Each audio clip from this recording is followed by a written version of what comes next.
to have the Director of Career Services here, Cheryl Kruger.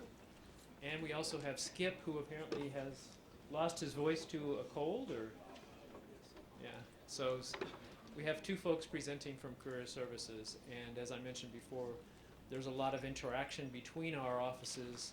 If any of you are working on or off campus, we have to interact with Career Services to be able to give you the authorization to do that. So I'm introducing Career Services. Thank you, Steve. Again, my name is Cheryl Kruger, and I'm from the Office of Career Services here at Wright State. And I'm going to have Skip go ahead and pass some things out to you. We've got one handout and two small cards that'll be nice reference for you, and I'll refer to those during the presentation. Career Services is located on the third floor of the Student Union building that we're in. And Skip Reinhardt is our Student Employment Coordinator. He'll be a good resource for you when you come by to the office if you have any questions after today's meeting. Basically, what we'll start with is that Career Services has a staff of 12 full-time folks. We're here to assist you. We're here to make sure you have a good experience at Wright State. We're here to help you with any of your job and career-related needs. Most times when we talk with groups of students who are coming to campus for the first time, they are interested in knowing about our employment programs. So we're going to go ahead and start with, working on campus. If you desire to work on campus, how would you do that?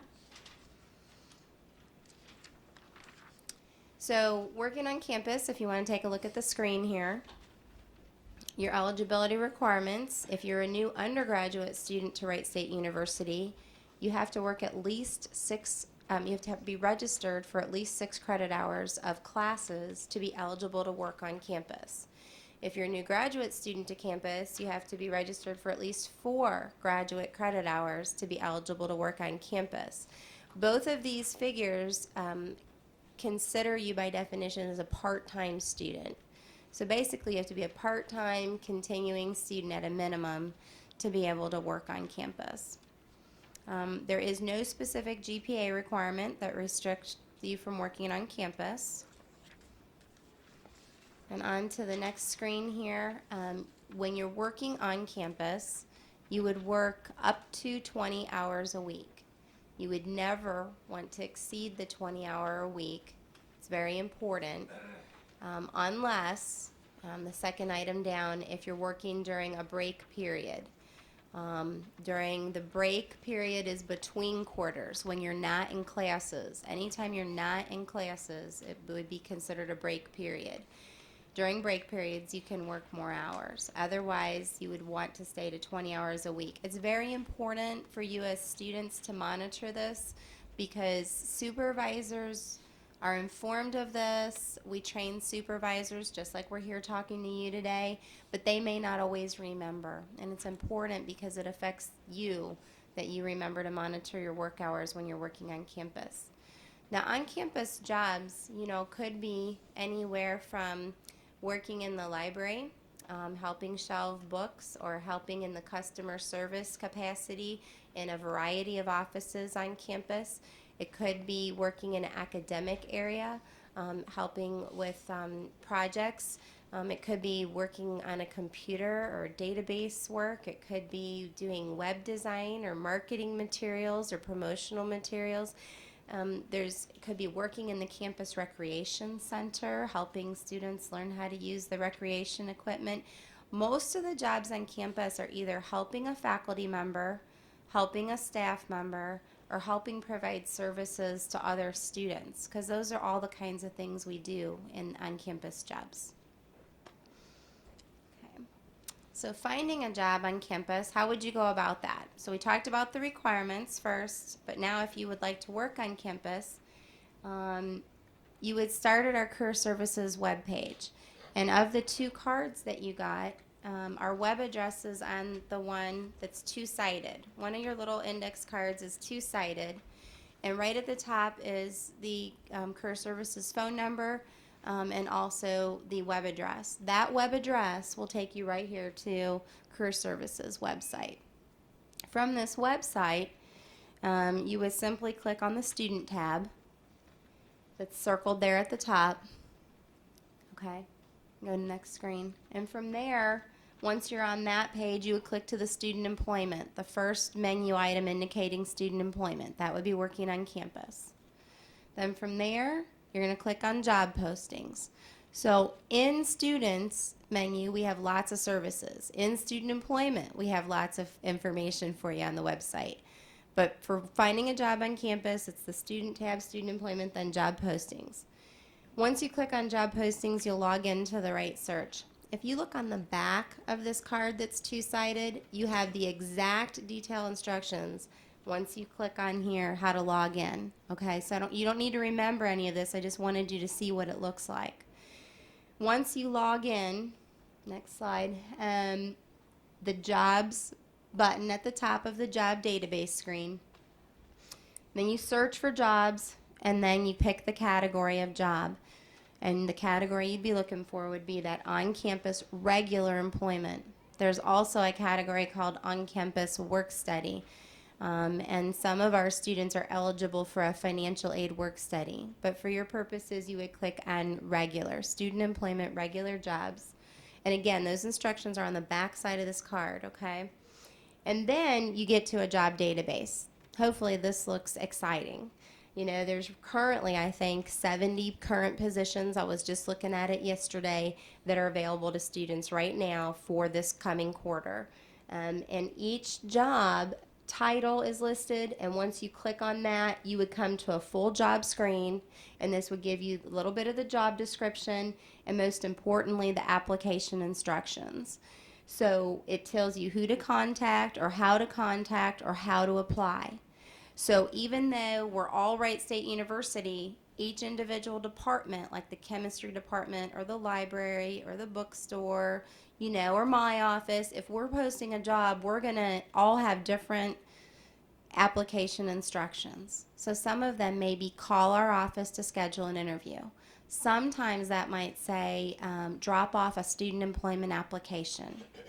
Sometimes it might say drop off a resume. Sometimes it might say email to schedule an interview. Okay, sometimes you might have a phone interview. Sometimes they might ask you to come in and interview in person for the job. But each of these, if you're interested in the job description, and the salary is always posted at the top, the job title is always posted at the top, and then how to apply. Under how to apply is the contact information. So say you know how to apply and you're ready to apply, but you have a question about the job, you might use that contact information at the bottom, because that'll be the supervisor's name, supervisor's phone number, supervisor's address on campus, you know, where their office is. If you have any problem finding an office or getting a return phone call or getting a question answered, you can always, you know, back up to our office and use us as a resource. So again, on this two-sided little card, it's pretty handy. We made it wallet size so you can kind of keep it with you. On the front side is the web address, how to get here to look at jobs, and all the other services and career services. So this would be a good point for me to mention. Finding a job on campus is certainly something we are invited to come talk about, and we think that many of you might be interested in. And there are about 2,000 students that work at Wright State on campus. So you would be one of many if you chose to work on campus. And students have a real positive experience and enjoy working on campus, feel connected with their other students who are working in these offices and with their supervisors. Supervisors become a good resource for you of learning about other services on campus or where to find certain things on campus. So it really connects you with Wright State when you work on campus. But on the front side of this card, we also do career advising, career decision making, career assessments.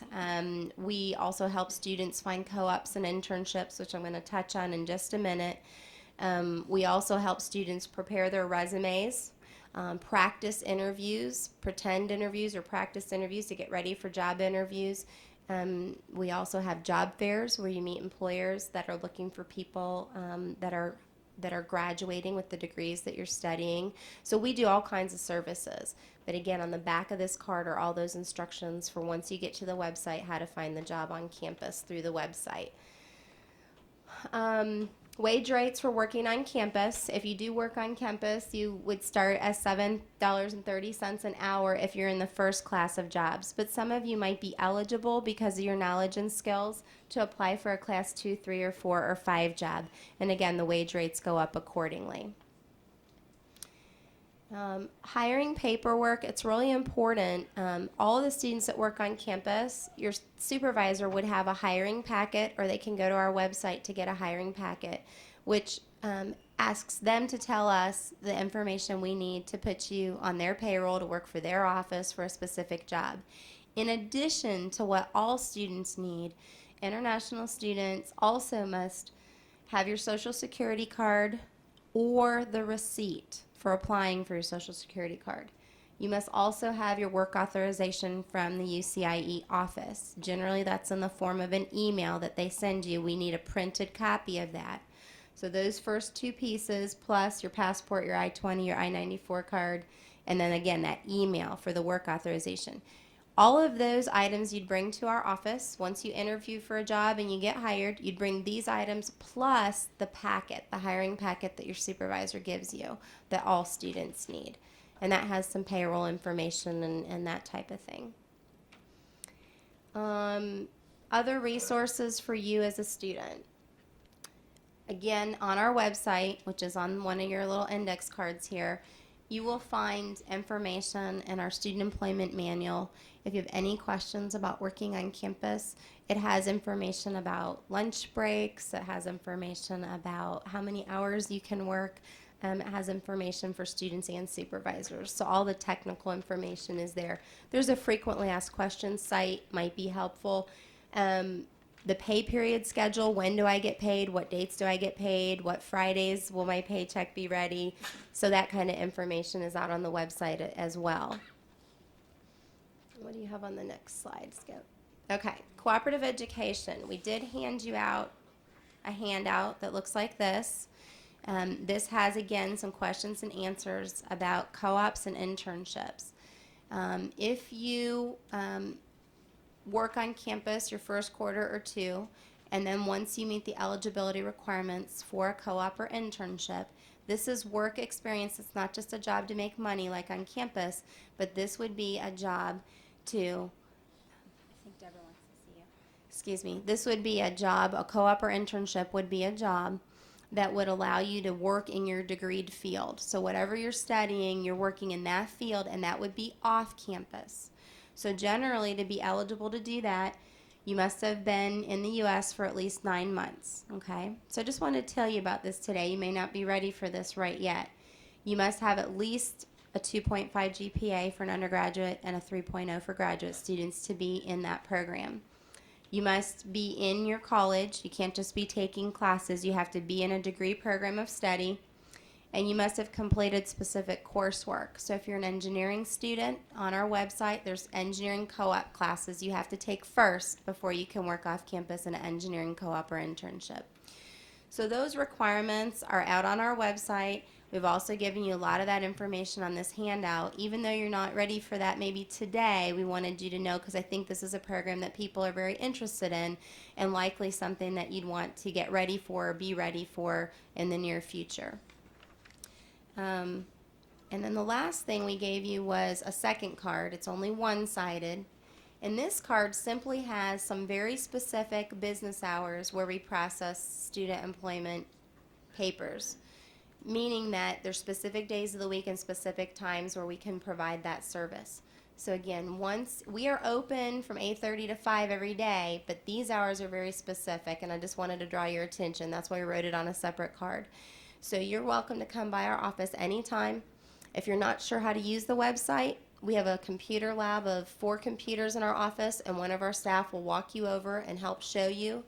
If by the information we gave you today, you understand everything and you go out there and you start applying for jobs and you interview and you get hired, then you'd want to go back to this one-sided card and say, okay, what day or time should I go to Career Services and get my papers processed? Always, always, always, you want to do this before your first day of work. Always. Please do not work on campus without coming to see us first, because that makes sure that everything is correct before you start working. It's very important.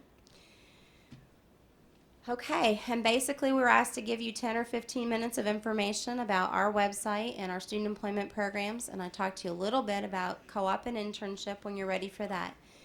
Are there any questions at this time? Yes, ma'am.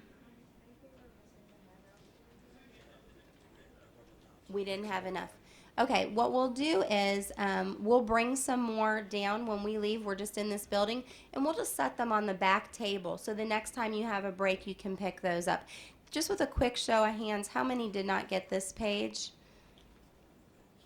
Okay, we'll bring about 25 to 30 more handouts down, and we'll put those in the back of the room so you can have that today. Any other questions? Yes, ma'am.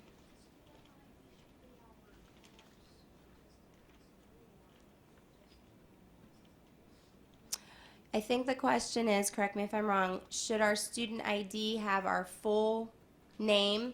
The Wright State student ID, I won't speak to because we don't use that for employment purposes, but you do use it on campus. But in terms of having all your employment paperwork done with us, we do need your full name, as it appears on your passport and on your application for your Social Security card. It has to be exact. Okay? That was a very good question. Anything else? Okay, if you do have other questions after we leave today, know that we're on the 3rd floor of this building. Skip and myself are both in a little bit today, and we're in all next week. And we wish you the best for the rest of your orientation today and a good experience here at Wright State University. Thanks for having us.